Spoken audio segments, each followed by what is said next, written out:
उनके पिताजी के समय में जहां अपहरण एक उद्योग बना दिया गया था और रंगदारी, वो व्यक्ति बात करेगा? मैं उनसे पूछना चाहती हूं कि उनके पिता के और उनकी माताजी के समय में कितनी महिलाएं सुरक्षित थीं?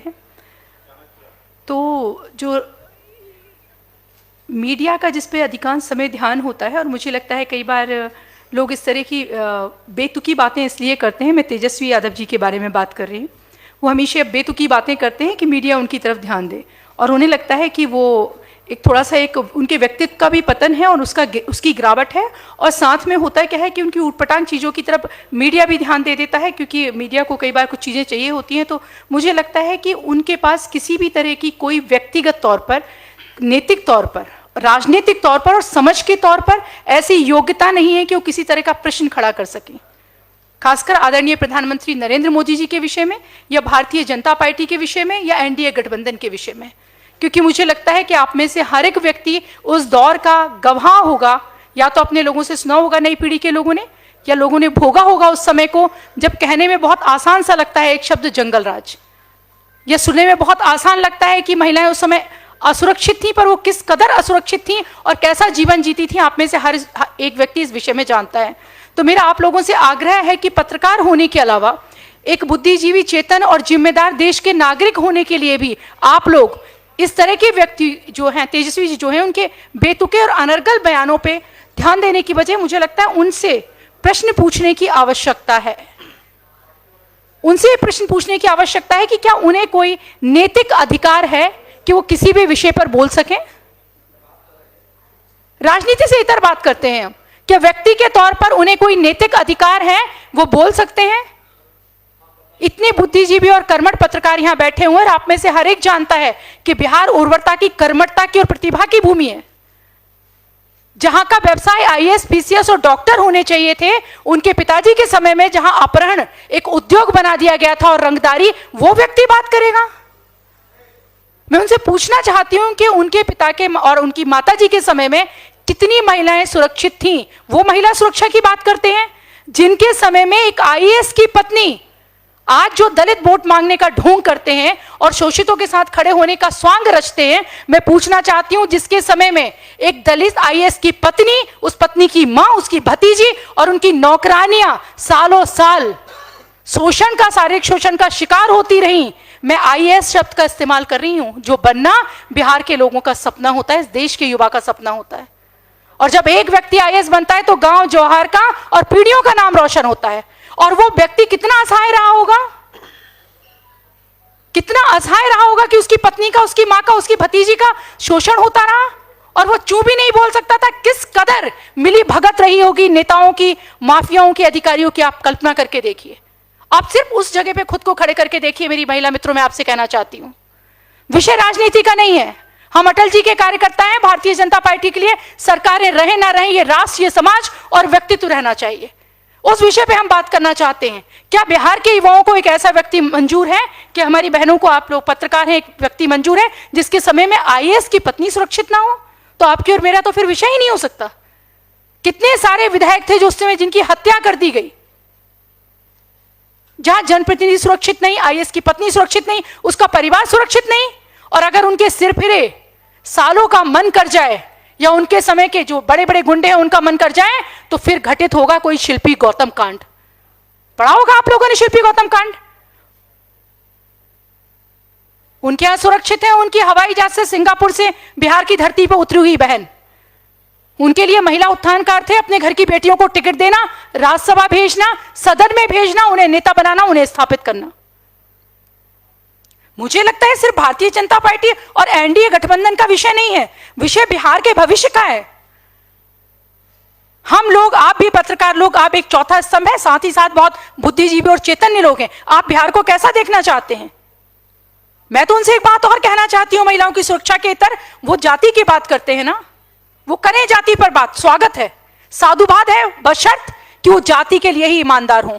मुझे बताएं कि उनके आने के बाद जाति विशेष के, जिसके वोटों पर भावुक अपील करके वो सत्ता में आते हैं, उसके कितने लोगों को उन्होंने आईएएस, पीसीएस, डॉक्टर, इंजीनियर बनने के लिए प्रेरित किया? उनके पिता ने तो यही सिखाया ना कि लाठी में तेल पिला के तैयार रहिए। अपने बेटों को भी उन्हें यही सिखाना था कि आप भी लाठी में तेल पिलाइए, बेटियों को भी यही सिखाना था। उन्हें सिंगापुर में नहीं ब्याहना था, उन्हें हरियाणा के बड़े परिवारों में नहीं ब्याहना था। मेरे साथियों, मैं बार बार एक बात कहना चाहती हूं, सरकारें बन जाएंगी, आएंगी, जाएंगी, पर आने वाले समय में बिहार कैसा होगा? आप में से अधिकांश की इच्छा होगी, पत्रकार भी यहां बैठे हुए हैं, कि एक मौका मिले और आप दिल्ली चले जाएं, पुणे चले जाएं, बेंगलोर चले जाएं। इसके लिए जिम्मेदार कौन है? इसके लिए जिम्मेदार, बहुत मजबूती और जिम्मेदारी से कहना चाहती हूं, सिर्फ और सिर्फ लालू जी का परिवार और उनकी मानसिकता, उनकी प्रकृति, प्रवृत्ति है। भारतीय जनता पार्टी का हर कार्यकर्ता अपनी पूरी सक्षमता, अपने भाव के साथ चुनाव में लड़ेगा, एनडीए गठबंधन के साथ खड़ा रहेगा और बिहार की बेहतरी के लिए काम करेगा। पर पत्रकार बंदी हूं मेरे भाइयों, आप लोगों का भी दायित्व बनता है कि आप निष्पक्ष होकर इस विषय में लिखें कि आने वाला बिहार कैसा होगा, उसकी तकदीर कैसी होगी, उसकी तस्वीर कैसी होगी।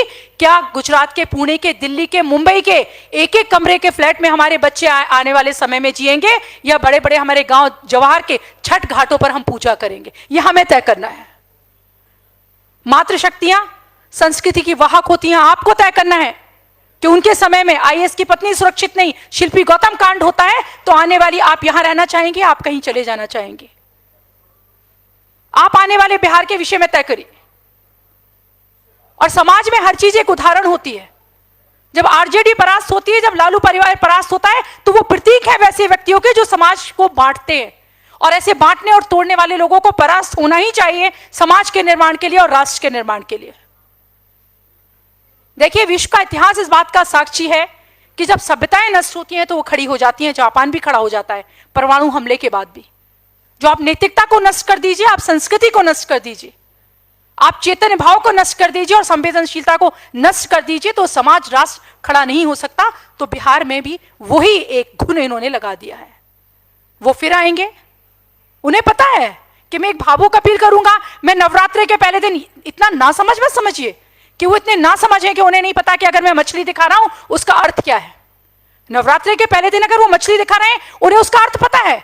वो कुछ कट्टरपंथी लोगों को खुश कर रहे हैं और साथ ही वो मखौल उड़ा रहे हैं बिहार की संस्कृति का। एक दिन बाद छठ भी है, वो कह रहे हैं कि आप करते रहिए, आपको जो करना है, मैं ऐसे ही मछली दिखाऊंगा, फिर आऊंगा, फिर जाति के नाम पे भावुक अपीलें करूंगा, फिर वोट लूंगा और फिर अपनी जीतने की कोशिश करूंगा। क्योंकि उन्हें पता है कि वो हमारी भावनाओं से खेल सकते हैं। तो मैं तो कहना चाहूंगी कि तेजस्वी जी, बिहार का युवा, बिहार का हर देवतुल्य मतदाता चैतन्य है, जागरूक भाव से भरा हुआ है। अब वो आपकी उन भावुक अपीलों में नहीं आएगा। उन अपीलों से इतर जाकर बेहतर बिहार के लिए और बेहतर बिहार की भविष्य के लिए उसकी दिशा और दशा यहां का युवा, यहां का मतदाता तय करेगा। और आने वाले समय में 40 की 40 सीटें एनडीए गठबंधन की झोली में होंगी। क्योंकि एनडीए गठबंधन सिर्फ एक गठबंधन नहीं है जो सरकार बनाने के लिए राजनीति कर रहा है। हम देश की बेहतरी के लिए, हम राष्ट्र के निर्माण के लिए काम कर रहे हैं। विश्व में भारत को श्रेष्ठ शक्ति बनाने के लिए आदरणीय नरेंद्र मोदी जी के नेतृत्व में काम कर रहे हैं। आदरणीय हमारे प्रदेश अध्यक्ष सम्राट चौधरी जी, हमारे उप मुख्यमंत्री विजय सिन्हा जी और हमारे वरिष्ठ नेताओं के नेतृत्व में बिहार काम कर रहा है। एनडीए गठबंधन, नीतीश कुमार जी और सबके एक संकल्प के साथ हम काम कर रहे हैं। इस संकल्प के साथ कि बेहतर विकास हो, सुरक्षित विकास बिहार हो, और बिहार ऐसा हो जहां फिर कोई शिल्पी गौतम कांड ना हो, फिर किसी आईएएस की पत्नी को इतना डरना ना पड़े और आपके जैसी बहनों को ये ना सोचना पड़े। यहाँ इतने बेहतर अवसर हों। अपने युवा साथियों से मैं कहना चाहूंगी, सोशल मीडिया वाले इन्फ्लुएंसर होंगे और बहुत सारे यूट्यूब वाले लोग होंगे, आपको ये ना सोचना पड़े कि आपको पुणे जाना है, बेंगलोर जाना है और दिल्ली जाना है। जाते तो सब मन महसूस के ही, कोई खुश होकर नहीं जाता। बिहार इतना बेहतर हो, बिहार इतना सुरक्षित हो, बिहार इतना सुंदर हो, बिहार इतना जागृत हो कि आप सब यहीं रहना चाहें। धन्यवाद। हाँ, देखिए, आपने मुजफ्फरपुर बालिका गृह कांड की बात की। एनडीए के समय में हुआ, उसमें बहुत निष्पक्ष तरीके से जांच भी हुई और मुझे लगता है अभी भी उसमें जो चीज़ें होंगी, जो बेहतर होगा और जहाँ भी गलतियाँ होंगी, उन सारी चीज़ों को हमेशा एनडीए की सरकार कहीं भी हो, अगर किसी तरह की कोई भी घटना होती है तो बहुत ही जिम्मेदारी और बहुत ही मजबूती के साथ उसके विषय में बात की जाती है और जाँच की जाती है। मैं आपकी बात का जवाब दूंगी, बहुत समय से इस बात का जवाब देना चाहती हूँ। मणिपुर बहुत ही संवेदनशील विषय है। आप बहुत बुद्धिजीवी हैं, अपनी संदेह पढ़ते होंगे तो समझने की आवश्यकता है। मणिपुर की घटना महज महिला के साथ जो हुआ वो घटना नहीं है, वो एक निहायत ही दुखदाई, शर्मनाक घटना है, देश में कहीं भी घटती। पर समझने की आवश्यकता है कि उस घटना के घटने के पीछे कारण क्या है। उस घटना के घटने के पीछे दो जनजातियों का आपस में बहुत भयानक टकराव है एक विषय। दूसरा विषय, मणिपुर में जब लगातार इस तरह की घटनाएं हो रही हैं तो आपको ये जानना आवश्यक है कि लगातार वहां के स्थानीय लोग कहते रहे कि लंबे समय से घुसपैठिए वहां आते रहे हैं, और घुसपैठिए जो लंबे समय से आते रहे और पूर्व की सरकारों ने उन्हें नहीं रोका, उसका परिणाम है इस तरह की घटना का होना।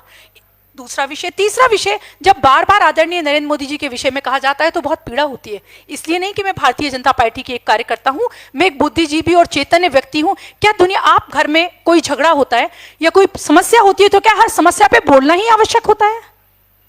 हर समस्या पर बोलना आवश्यक नहीं होता, उस पर कार्रवाई करना आवश्यक होता है, उस पर देखना आवश्यक होता है, क्योंकि इतना संवेदनशील वो मुद्दा था। लगातार आदरणीय हमारे जो गृह मंत्री अमित शाह जी उस पर नजर रखे रहे, हमारी केंद्रीय एजेंसियां उस पर नजर रखी रही, और किस तरह से सब कुछ सामान्य हो जाए उस पर काम किया गया।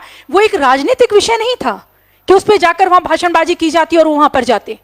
उनकी हर एक बिंदु पर आदरणीय नरेंद्र मोदी जी का आप सोच के देखिए, जो व्यक्ति ये जानता है कि जो कट्टरपंथी लोग हैं वो कभी भी हमारी मुस्लिम बहनों को भारतीय जनता पार्टी के पक्ष में वोट नहीं देने देंगे, तब भी वो ये रिस्क उठाते हैं, वो ये जोखिम उठाते हैं और 3 तलाक पर बात करते हैं और 3 तलाक खत्म कराते हैं। जो व्यक्ति इतना संवेदनशील है, क्या वो मणिपुर की बहनों के लिए संवेदनशील नहीं होगा? वो निसंदेह उसके लिए संवेदनशील थे। और क्या उचित कार्रवाई होना चाहिए, वहां एक शब्द भी बोलना कितना घातक हो सकता था उस पर बात करना, ये वो समझ सकते हैं जो पूरे देश को संभाल रहे हैं और आज भारत की छवि विश्व में बना रहे हैं। निसंदेह वैसे लोग जिन्हें उन्हें लगता है कि उन्हें खुश करके, उन लोगों को तुष्टीकरण करके और उन्हें खुश करके वो ये बताना चाहते हैं कि मैं और आज ऐसा पहली बार नहीं हुआ है, मेरी बात पूरी होने दें, ऐसा पहली बार नहीं हुआ है। उनके यहाँ के विधायक सरस्वती माँ के बारे में किस तरह से बोलते रहे, दुर्गा माँ के बारे में किस तरह से बोलते रहे, तो ये एक सोची समझी मानसिकता है और तुष्टीकरण का तरीका है, क्योंकि उन्हें पता है कि उनके पास कोई भी मुद्दा नहीं है विकास का। वो इसी तरह की भावुक चीजें करके, तुष्टीकरण की चीजें करके लोगों को अपील करके अपने पक्ष में खड़ा कर सकते हैं।